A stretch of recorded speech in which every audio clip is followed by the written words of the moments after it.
This is a time of reckoning for the world of historical musical practice. We are once again reevaluating our ideas and goals. What do we want to call ourselves and our art? What is our connection with the music we perform? And what kind of a relationship do we want to develop with our audience and with performers of other traditions and disciplines? Perhaps the term early music is antiquated and no longer relevant in a time when it is pervasive to perform music of all eras in a historically informed manner.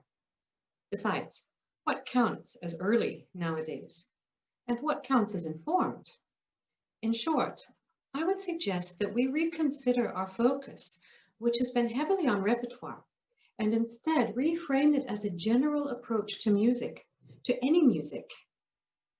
In that sense, historical performance or historically informed performance or even culturally immersed performance would now be more appropriate terms than early music. The conservatoire paradigm aims to achieve excellence in performance through practice. The center of the attention is on the instrument and on the attainment of technical skills on that instrument to serve even the most virtuosic works. I think a main achievement of the early music movement was to widen the perspective again beyond the borders of the instrument and approach music in a more holistic manner. This can be achieved through analysis and the rediscovery of forgotten didactical methods of historical music pedagogy, through which the musician can offer a culture of performance and interpretation that go beyond the instrument and the written score. An approach such as through improvisation, psalmization, partimento, spontaneous creation, creating a live and vibrant performance experience. Historical performance has also brought a sense of accountability to something other than oneself and of one's teachers, allowing for a new kind of balance between personal style and source-based performing parameters. I think a movement such as the early music movement was inevitable. The pendulum swayed for a while toward personality and virtuosity, and then back toward an understanding of music within a larger cultural construct. But in its turn, the conservatoire paradigm also influenced the early music world. What started out as a communal movement with the participation of amateurs making music, and without the distance between the professional musician and audience that we often experience today, took on within a very brief time span a sense of professionalism that became standard in historical performance. Now we expect to offer the same virtuosity and technical mastery as classically trained musicians, and in fact to inhabit the same concert settings. This is a major shift from the beginnings of the early music movement with its ideals of function and a democratic approach. Now we all inhabit a crossover culture of all-rounders who want to do everything, for better or for worse, and are technically capable of doing it, blurring the boundaries for us all. And regarding the future of departments and institutes of early music, it seems to me that while there has been a gradual absorption of historical performance ideals within the classical conservatory, we still need a plethora of institutional models.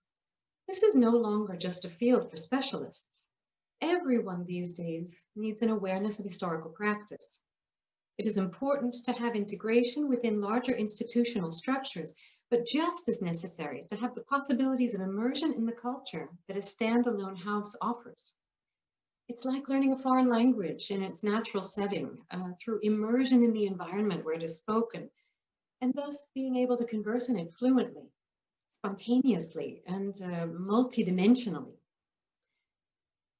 And lastly, the question of early music's relationship with elitism and excellence is an interesting one. We've become truly professional in our concert performance, subjecting ourselves to the same markers of quality as classical musicians, who also have to defend themselves from being labeled elitist. But we also value intellectualism through our close ties with the musicological world, and we can wind up in a double-spired ivory tower if we're not careful. In some ways, this is a reversal from the origins of the movement, but it doesn't have to stay this way. Going back to the roots and rediscovering the ideals of the movement would be an interesting turn of events, especially if coupled with all of the fantastic developments of the ensuing decades. Elitism does not have to be a part of an excellent historical performance paradigm. We just need to redefine what excellence means for us. These were just some thoughts to kick off a group discussion. I very much look forward to hearing other points of view.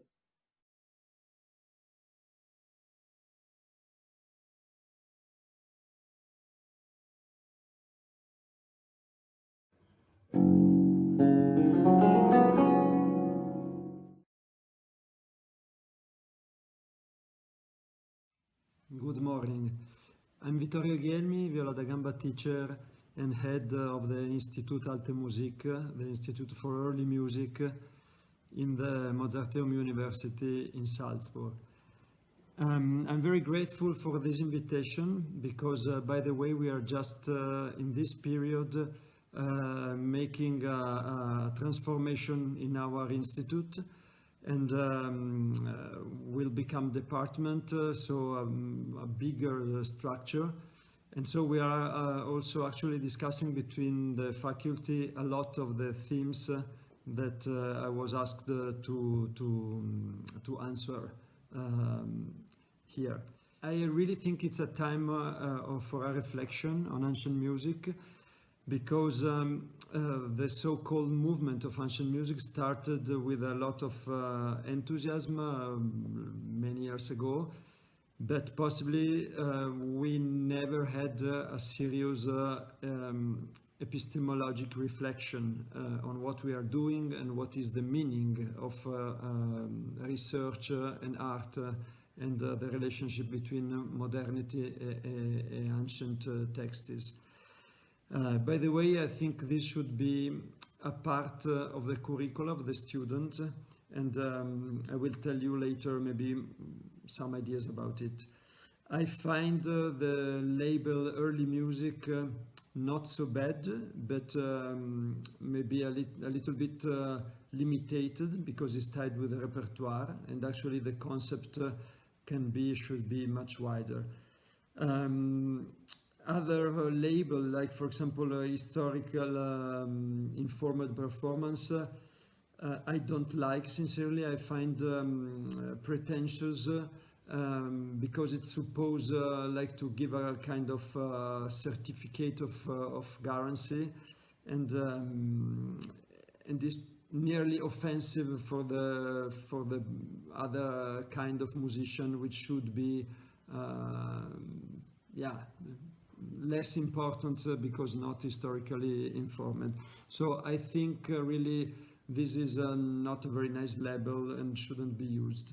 The first generation of pioneers was led by a great enthusiasm and from new discoveries and research. And of course they also had this nice chimera of the reconstruction of the original. I say chimera because it's a very delicate concept, but of course this was a very good and powerful energy. But the subsequent commercial success of the ancient music brought to build a kind of brand of guaranteed quality. For example, historical informed performance is one of these typical brand, which I think brought to very negative effect, because in one moment there were tendencies to create a pretentious separation between what was intended faithful reconstruction and what was not. And this, I think, brought to very negative effect, like a kind of so-called Baroque police, or a mainstream of interpretation. So a second generation of players who didn't go back to the sources like the pioneers, but simply accepted things as true. And this create a lot of stereotypes, which we know nowadays are completely wrong and really false, most of them. So this I think has to be considered an evolution, because the spirit of the pioneer was completely different. Was the research in freedom. And yeah, would be interesting a reflection on these things. I think it's time to recover the spirit of the pioneers, but integrate it with a stronger hermeneutic conscience.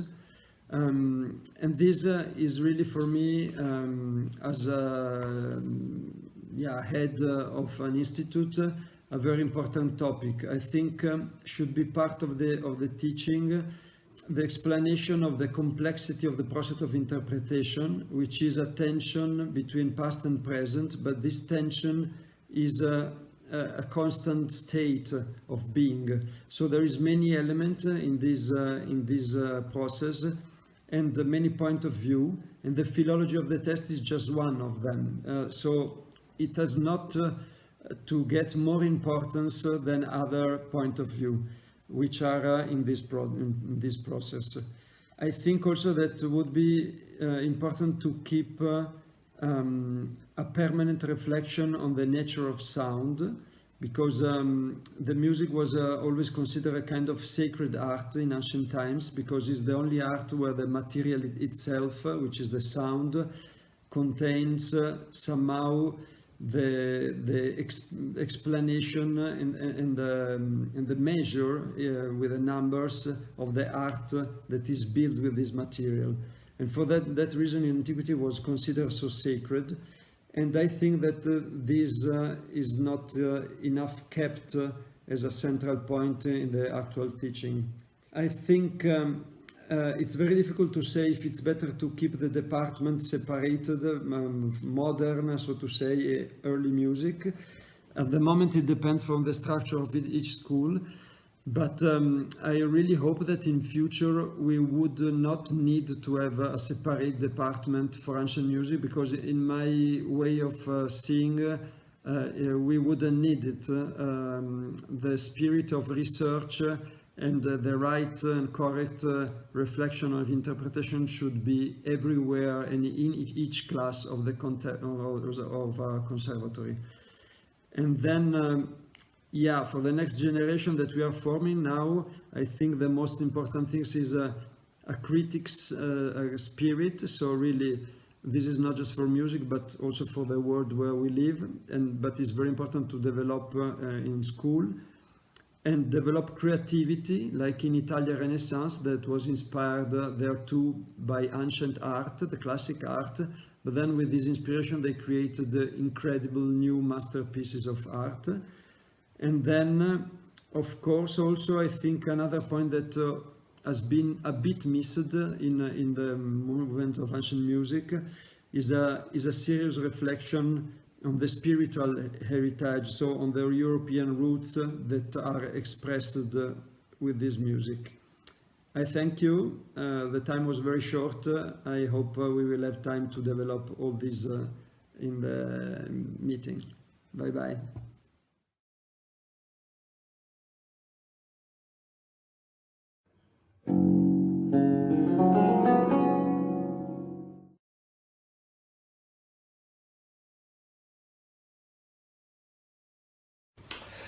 The ideas of early music and historically informed performance have been around since more or less 100 years, and it is interesting to see how these concepts have changed during that period.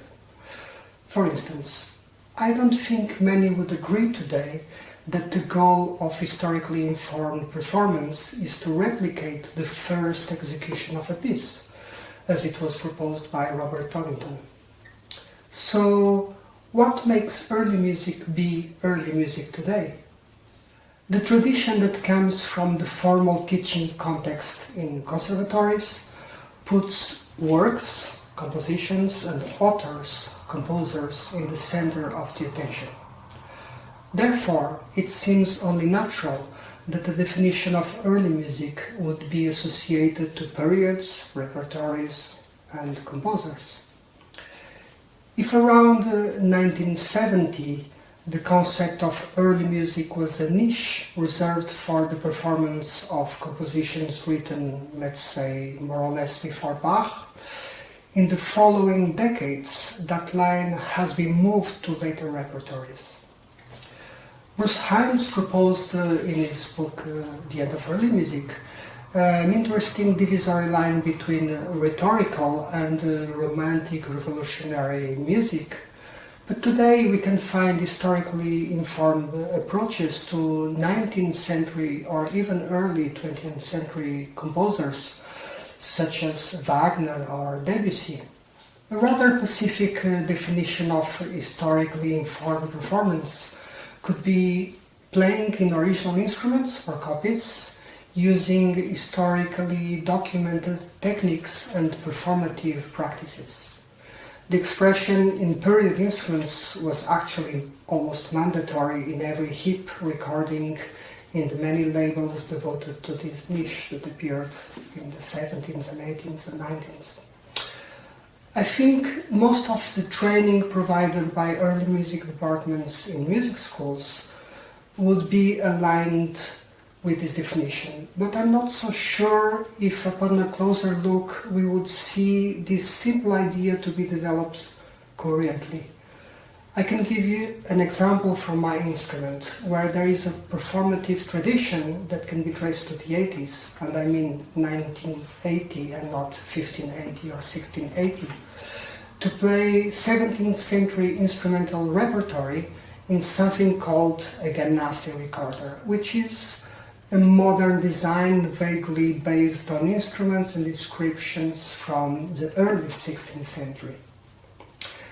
I think many more examples could be given in other instrumental fields, and I think this happens because early music has become, in the last decades of the 20th century, a label of sonority that was promoted by the explosion of discography and the explosion also of early music festivals.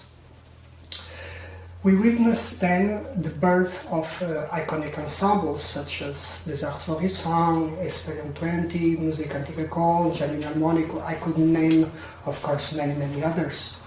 And because these ensembles had such a strong sound identity, they become models to young generations of musicians that pursued their studies in early music departments, lured more by the aesthetics of the discography rather than the music itself. Personally, I think historically informed performance is defined by the ethics of the performer. And by that I mean that the attention given by the performer to the process is far more important than the final outcome itself. Today we can listen to modern orchestras cloning very successfully the sonority of Baroque orchestras because they want to be historically correct. No criticism implied, but for me that is not an interesting exercise. Music from the past is a gateway for the culture and thinking of the past.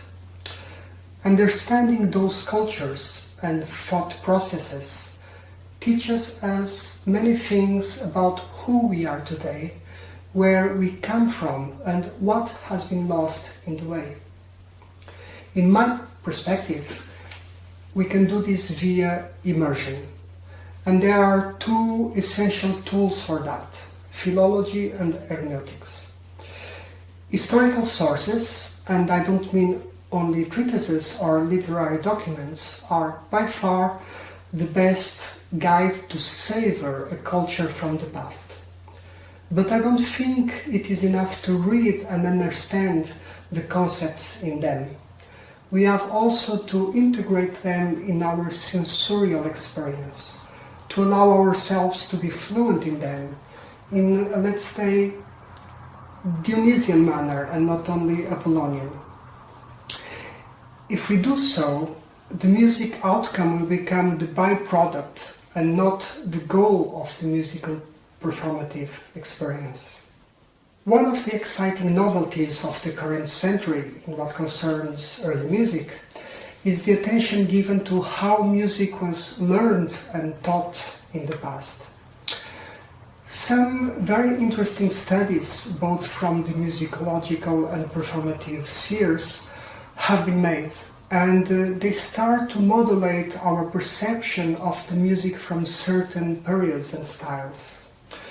Slowly, the center of the attention is shifting from the work, the composition or the composer, to the language itself. Maybe we are witnessing the transformation of the concept of the historically informed performance to the historically formed performer?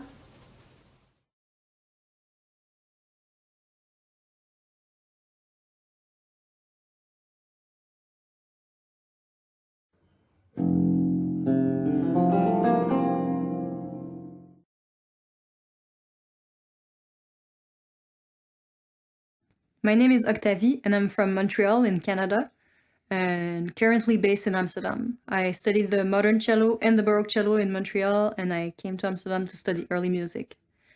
And I'm here today to share a few thoughts about the place of early music within conservatories.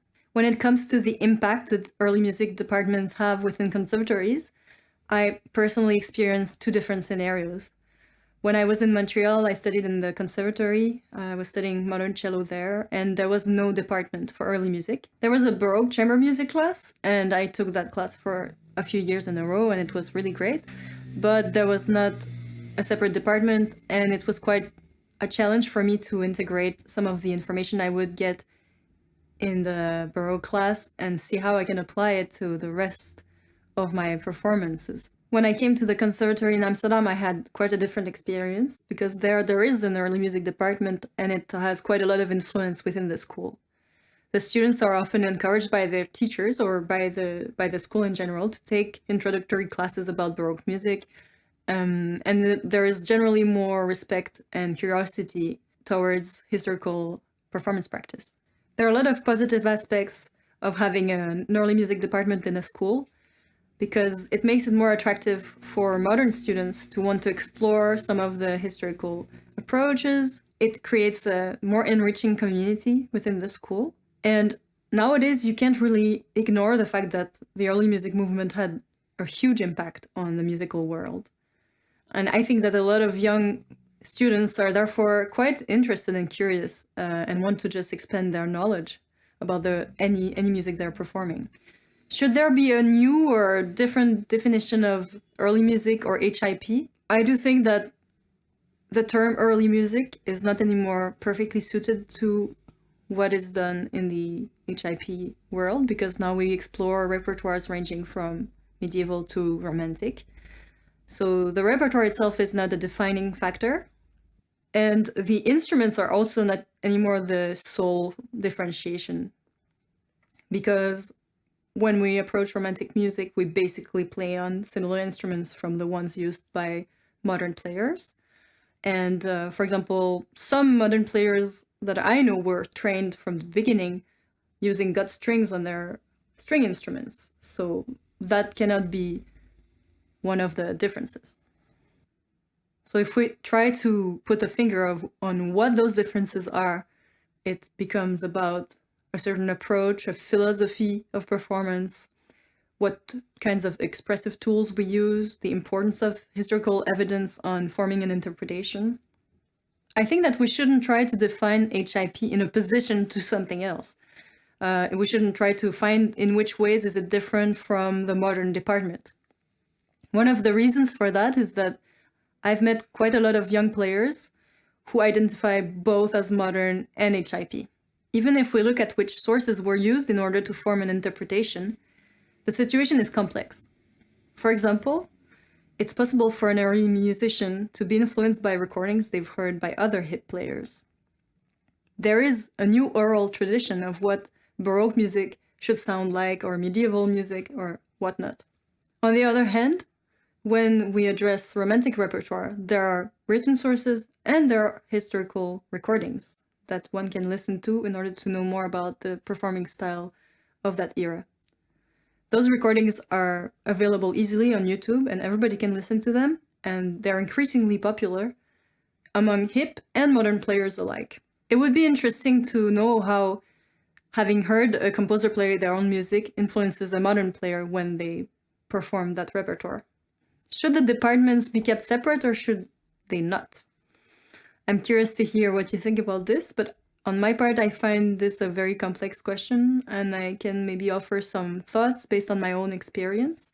I think that separating the two departments creates conflicts within individuals. When I was a modern player, I remember feeling left to my own devices and having to figure out on my own what to do with the historical information I would gather here and there. Should I ignore it? How can I integrate this and still, do well in exams and auditions? And I felt pressured to fit in one of the definitions. I was once in a seminar that was given to students of modern departments on 19th century performance practice. And I witnessed something quite interesting there, which was that all the students seemed very fascinated and convinced by what they were being taught. They were listening to historical recordings, and they seemed to love what they were hearing and think that it made a lot of sense to use some of the same expressive tools in their own practice. But the first question that all of them seemed to have was, okay, and what now? What should I do in an audition? What should I do when I'm hired in my first professional gigs? Maybe this kind of conflict should be actually acknowledged within conservatories. If we are to have a separate department for early music, now that 19th century is also gaining popularity in the HIP world, it might be interesting to actually subdivide the department into centuries so that people can explore each of them separately, because it's not exactly the same set of skills that are required to perform 16th century and 19th century music. It would also put a little bit less pressure on the shoulders of instrument teachers, because there is no way that one person can have studied equally performance practice from all of the centuries. I could imagine two scenarios for the future. One in which we would not have a separate modern department and actually only separate departments by centuries. In the second scenario, there would not be a separate early music department, but rather many performance practice classes on instruments, repertoire, history that all the students are invited to take. I'm very excited to be discussing these questions and many more during the Early Music Summit.